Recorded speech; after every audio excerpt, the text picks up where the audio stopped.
am so excited. And every time I get excited, and I don't know if this happens to you or it's just me being a little bit crazy, I want to talk.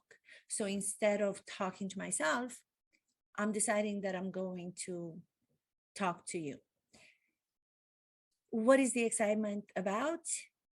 I just saw a trailer on CNN that they are telling a story in a docuseries of Marilyn Monroe called Marilyn Monroe Reframed, the face you know, the story you don't.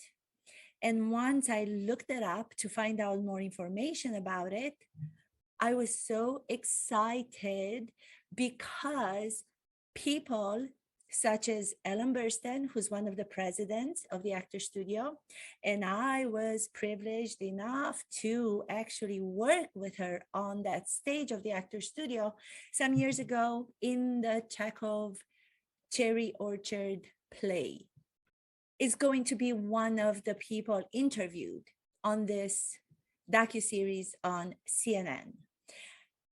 The next thing I see is that the narration is going to be done by Jessica Chastain. Guess what? That triggered so many moments for me from 20 years ago, I want to say, when I first came to New York from Transylvania, small village in Transylvania, Romania, ex-communist country, I went to apply for the Actor Studio Master's Program at New School at that time. My first day of school, after auditioning on this big stage at one of the buildings that were used from the new school in the darkness, I don't even remember what the audition was like, but I do remember that when I was done, this shadow from the darkness was walking towards the stage. And I was trying to see, barely able to see who was coming up. And this hand appeared out of the darkness and said to me, "Miss Mihut, I would like to tell you now, but please wait until it is made official. You are accepted to be part of the Actor Studio Master's Program." To find out later, because I didn't know at that time, I was just this shy person, young person who had just arrived to New York from Romania. But to find out later when school began, the same person who came up to the stage to shake my hand was none other than James Lipton. The James Lipton who then went on and was brilliant in doing the show inside the Actor Studio that got him so much recognition. May God rest his soul in peace. After that, on my first day of school, I was so nervous, and I was walking, I remember, on 6th Avenue to the first day of school. I think I made a left on 15th Street, if I remember correctly, around 15, I'm not sure, but it's around that area. And I was shaking, and I was like, oh my God, I'm not good enough to be in this program. I can't believe they accepted me. They're going to find me out, that they are wrong about it. You know, all the things that we think when we have no confidence in ourselves, as I didn't. Not speaking the language as my first language, and all of that. But I make the corner to go to the address that I was looking for my first day. And I see in front of the building, there's a lot of students coming and going, but then I see this one person standing there. And this person looked like he was a ray of sunshine. I didn't know if he was going to be in my class, but I just noticed him out of the many people that were walking in front of that building. And he was just standing there, and I just noticed him. And I remember in my mind thinking, my God, he looks like he has no nerves. He looks like he's so confident, and he looks like he knows who he is. Didn't know at that time. Again, he was just another person. I walked through those doors shaking. Even now when I think about it, I'm still shaking because I'm nervous, just thinking about how nervous I was. Petrified, petrified, petrified. We walk into the classroom, and I remember in the introduction, that person that I saw standing outside that reminded me of the sun. That's how I saw him as. I just thought that there was like something special about this one person. When it came his turn to say his name, he said, "My name is Bradley Cooper." Bradley Cooper before the famous Bradley Cooper. He was a young student who also was accepted at this famous program associated with the actor studio that I happened to be accepted into. And you have to remember, this is not me being accepted to such a prestigious school, having come from parents who have anything to do with the entertainment business. My father is a priest. My father is an Orthodox priest who has built an amazing, beautiful church outside of Detroit. My mom works for the church. I mean, it was just me having graduated from college in Bucharest, Romania, moved to New York, where I was completely scared to death of even leaving my apartment. But somehow I managed to get into the actor studio MFA program. And the student, my colleague, one of them amongst all the other amazing colleagues, happened to be Bradley Cooper, that I noticed before I noticed anybody else. Not to say that everybody else was not extraordinary. Everybody else was amazing, but there was just something about him. So now in the present, looking back at that time, I kind of understand why he made that as a movie star. And it makes absolutely 100% complete sense that he did. But at that time, because we were part of the MFA program of the actor studio, we were given access to go see different rehearsals with other members of the actor studio, known people from the actor studio. So I remember one day we were being told that there's going to be a rehearsal in Brooklyn, and we can go to watch the rehearsal and to see the work, the method, the work of the actor studio. A group of us got together, went to Brooklyn. I do not remember the place because, as I have told you, I don't remember a lot of the things because I didn't know them at that time. I don't know, but it was a space, a huge industrial space where this rehearsal that we were given access to was happening. And I remember walking in, and the first person that I see on stage is Al Pacino. Can you imagine? I mean, can you imagine all of this happening to me, being new in New York from a small country like Romania? I did not even understand. I wish to God that I would have been able to be mature enough then. I was in my late 20s, like 27, I think, at that time. I wish I would have been able to write everything down, because now only some stories are being triggered by what I'm seeing. And I'll get back to why I'm talking about this. But seeing that the show on CNN that's going to be starting January this month, it's going to be a 4-part documentary, is going to be narrated by Jessica Chastain. I'll get to that. As we walked into this place in Brooklyn and we saw Al Pacino on stage rehearsing, I had no idea what he was rehearsing. But then after I see him and I'm like blown away, and I'm like, oh my God, this is not happening to me. I'm not worthy enough to have all these things happen to me. Then the next person that I recognize who walks out is Marissa Tomei. I was like, what is happening here? So there's Al Pacino, there's Marissa Tomei, and there's so many other people that later I found out they were a member of the actor studio, but I didn't know at that time. And then saw her do the Dance of the Seven Veils and realized that they were rehearsing for the show that was going to be taking place on Broadway of the play Salome by Oscar Wilde. and Marissa Tomei was playing Salome, and Al Pacino was playing King Herod. And there was Diane Wiest, who was playing the Queen, and so many other people that I don't remember the names of. But it was incredible that I was part of this group of people now, having just not been part of anything. I mean, I was part in Romania of amazing actors and people that I had worked with, but this was like a new world. I mean, this was like the center of the universe, and I was like, ooh, I can't believe this is happening. So watching this rehearsal with Al Pacino and Marissa Tomei doing the dance of the seven veils, where she's like very sexual and she has to really go for it. And at that time, for me, I didn't understand method acting. I mean, we were trained based on Stanislavski system in Romania, but you have to remember that Romania used to be a communist country. So every interpretation of a system is based also on what the culture of the country was.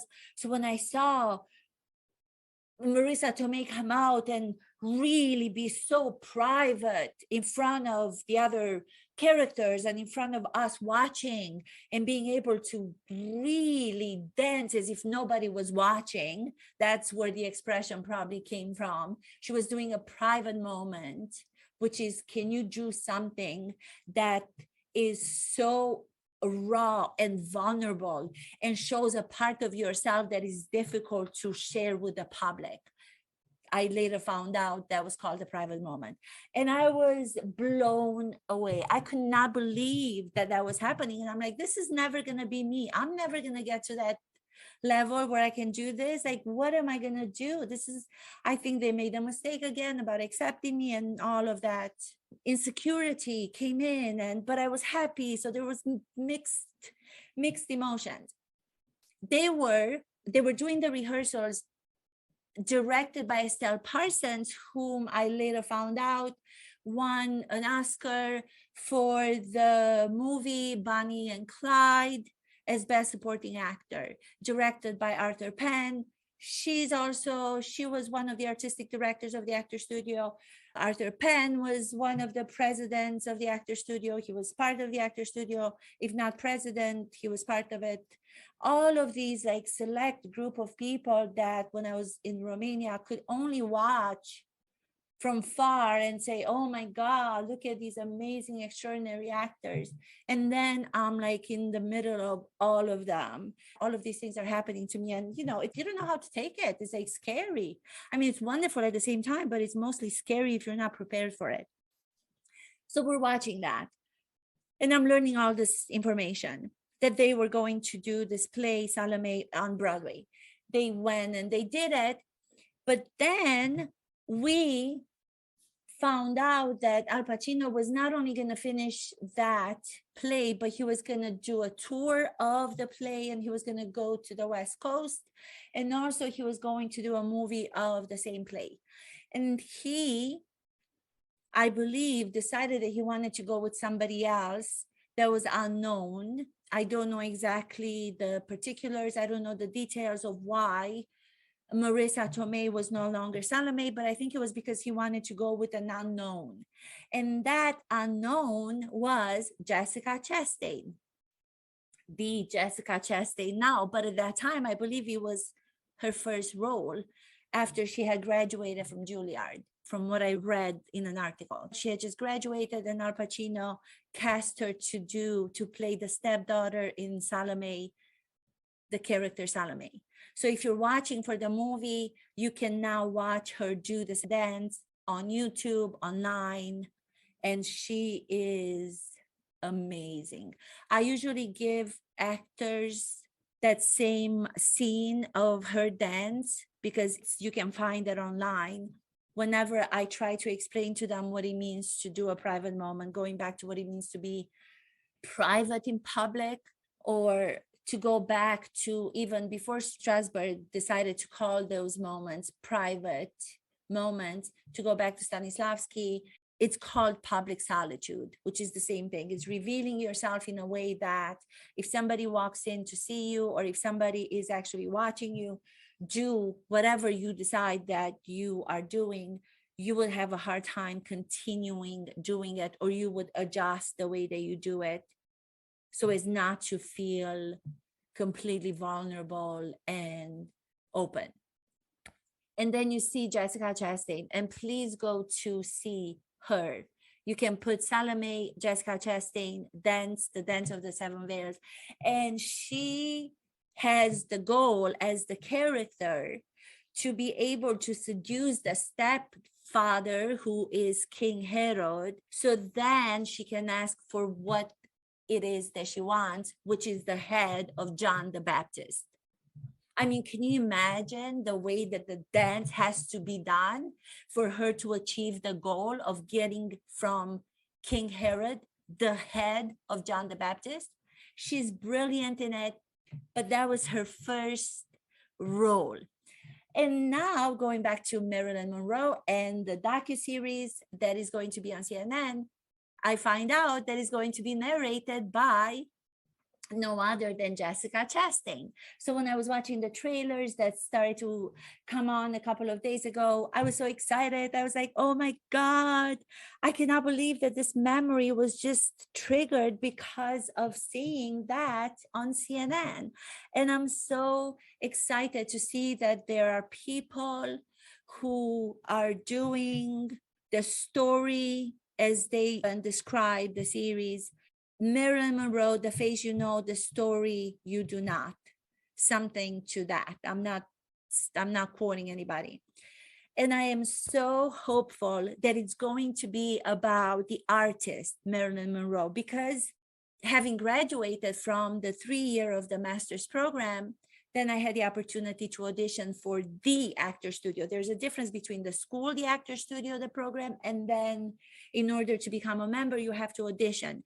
And that's where everything gets really, really difficult. There's famous people who auditioned, I don't know how many times. I mean, 10 times they're talking about.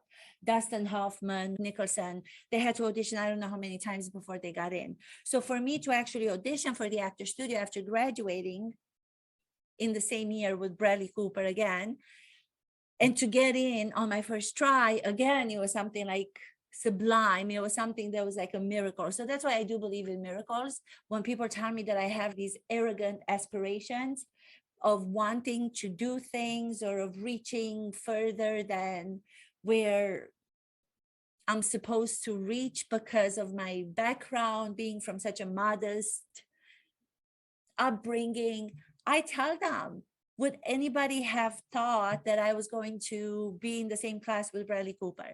Would anybody have thought that I was going to audition for the actor studio the first time and I was going to get in? No. So why not have and consider that the impossible is possible until it's not. Until it is not impossible, it is possible. Even if there's no guaranteed success, the impossible is possible until there's a definite no, you cannot do this. So I am not arrogant in my striving to do so much and knowing that I am standing on concrete, other miraculous things happening, having to do with a lot of work that I put in. Miraculous opportunities happen because of the preparation. You know what luck is? It's opportunity meets preparation, something like that. But seeing that she is now narrating the life of Marilyn Monroe told in a way where her artistry is going to be the focus. I don't know how many people know, but she was an artist who was going to the actor studio and had a daughter-father relationship with the guru of acting and the method, Lee Strasberg. So she wasn't just a sex symbol. She wasn't just wanting to be superficially great as an actress. She was an incredible actress. If you watch her film, she was incredible. It's because she understood the technique of the actor studio, and she knew that the training of the actor is something that you don't stop. I just think that the title of it, people know her face, but they don't know this story. They don't know this story of her. So to see that that is going to be presented and that docu series is going to be on, I am so excited to see it.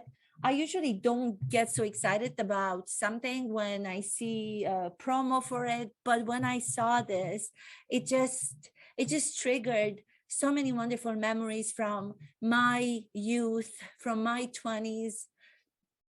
It puts everything into a different perspective. It reminds me at the same time that I have so much to be proud of. You know, it's very difficult for us to, as we go through life, maybe the realizations or maybe the goals that we had for ourselves 20 years ago were not really realized in the way that we thought they were going to be realized. For instance, did I make it as an actress? It took me a very long time to be able to say I did not make it as an actress in the way that I believed that I was going to make it as an actress. I remember there were times where I was in the elevator going to school, and James Lipton happened to be in the same elevator, and he would just take my hand and he would kiss my hand, and he would say that he appreciated how great I was as an actress due to the times that he was able to see me in some of the shows and some of the scene work. But most importantly, the thesis that I did, which I still have it filmed, and I hear his laughter, even though the way that it was filmed, you don't see the audience, but I can recognize James Lipton's laughter. This was 20 some years ago when I was doing my thesis, the last year of the program at Circle in the Square, directed by one of the other incredible people from the actor studio, Zenon Krushelnitsky. And you forget these things because our tendency and our conditioning is to go to the things that we did not achieve rather than to also focus on the things that maybe were different that we were able to achieve. I didn't make it as a movie star. I didn't become the version of Bradley Cooper and bravo to him that he is where he is, because I think he's amazing and he was always an amazing human being. To this day, I know that he's still helping his best friends in any way that he can, giving them roles in films. And I even remember that during the school, he was one of the first to get an agent to represent him, a manager. And one day he just grabbed me by the hand. The story is coming to me now again. He grabbed me by the hand. He said, "You're coming with me," after having worked with him on a couple of scenes in class. And we took the subway and we went somewhere to, I believe it was a downtown area of New York, brought me to this building. We went inside the offices and he said, "I want to present to you one of my colleagues. She's Mihaela. She's an amazing actress." And I think he was trying to get me representation. The fact that I didn't get representation had nothing to do with him, but he tried. So he was that generous. He was that kind of a person at that time when I knew him. And I mean, it's so incredible that he is where he is today. And I'm so proud because, and I mentioned him to my students as an acting coach. So this is where, everything changed from where I thought I was going to be. So then realizing that it was going to be so difficult to do acting and to become an actress. And most of the time I would hear the reason to why that wasn't happening to me is because of the accent. And I'm so sad that was one of the reasons. Nowadays, I'm seeing that more and more people are accepted, or they should be accepted. Accents, they should be accepted more than they are. I don't think that it's sufficient. The way that the population and the world is becoming so small, and people are working from Los Angeles, they're doing movies in Romania right now. From Romania, they're casting people from the United States and Europe and America and South America. Everything is becoming like a one industry.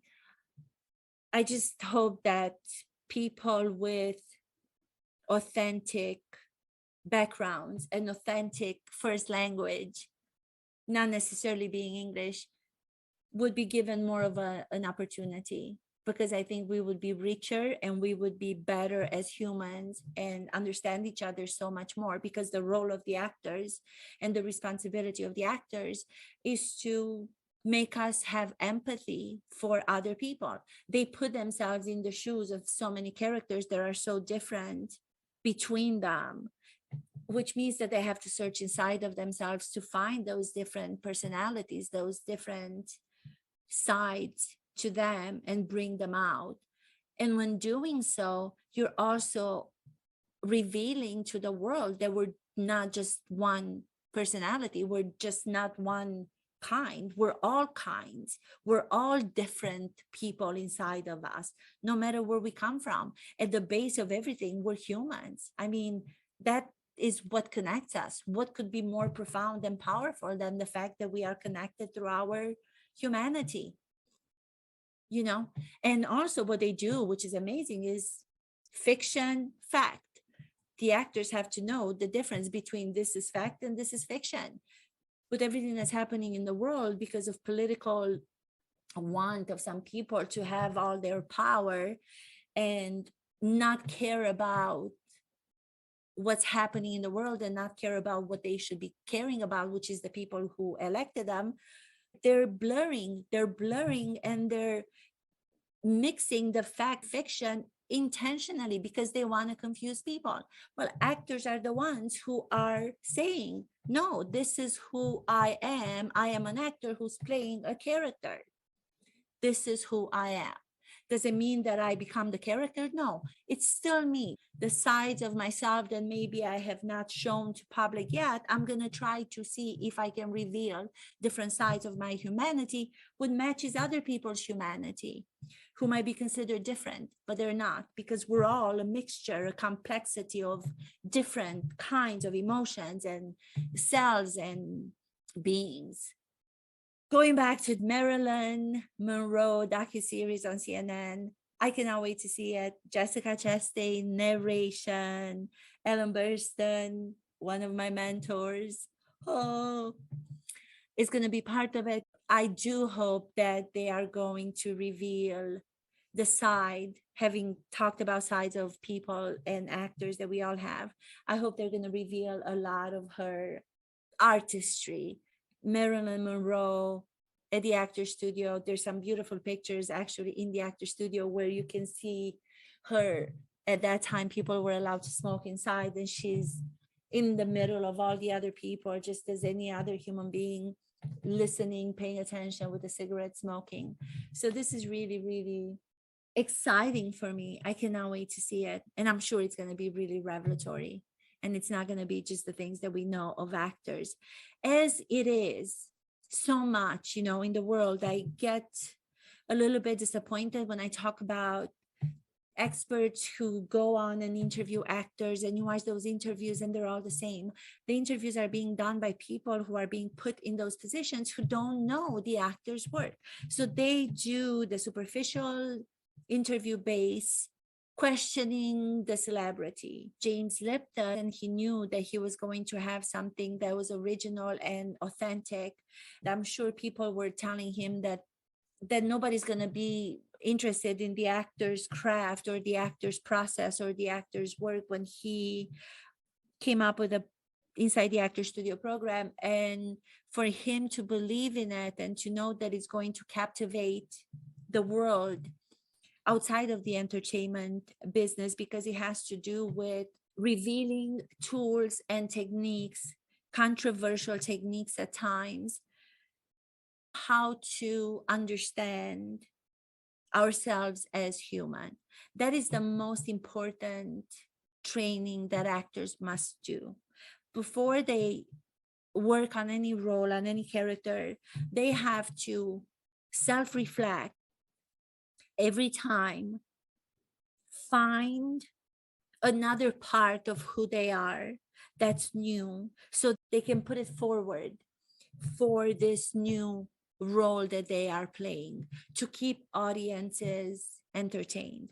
If you're going to play the one or two sides that you feel comfortable with, which everyday people, and I say everyday people, I mean extraordinary everyday people. I don't mean to say they're ordinary, but in every other profession until now, because now it's changing, in every other profession, people don't have to reveal all of the myriad of personalities.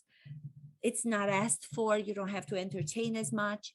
if you're a doctor. But even as a doctor now, majority of doctors are taking acting classes because they know that their communication and their relationship with patients is more important than the actual medical treatment, or if not more important, but as important.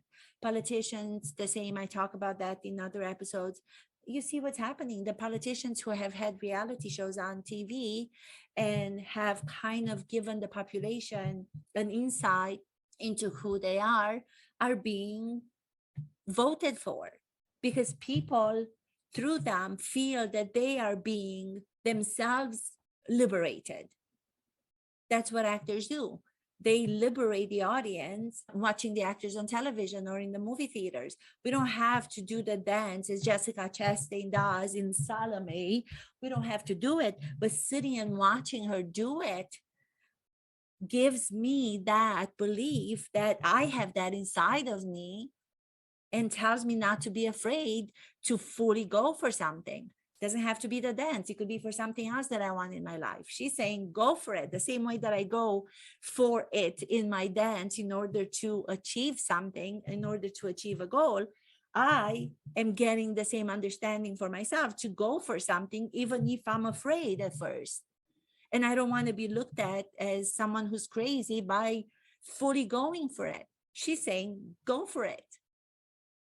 It's better to go for it and find out that you've given all and you haven't achieved the goal than not go for it and have the regret that you were afraid to try it. So there's so many lessons to be learned from actors, especially nowadays with this blurring of the line between fiction and fact. So I'm glad that the Actor Studio and Marilyn Monroe and Ellen Burstyn is going to be part of this docuseries. I did an interview with Ellen Burstyn some years ago, and I hope I can do another one for Hey Stella. Anyway, congratulations to the people who are smart enough and creative enough and visionaries enough to be able to understand that this story needs to be told, and are making the stories of Marilyn Monroe unlike anything else that we've ever seen of her, and showing her strength and showing her artistry. And I can't wait to find out more about it. Dance like no one is watching. This I'm doing for the people who always say that I'm crying in my videos, where I'm not crying, I'm dancing. Salome, Salome. Al Pacino says, Salome, Salome.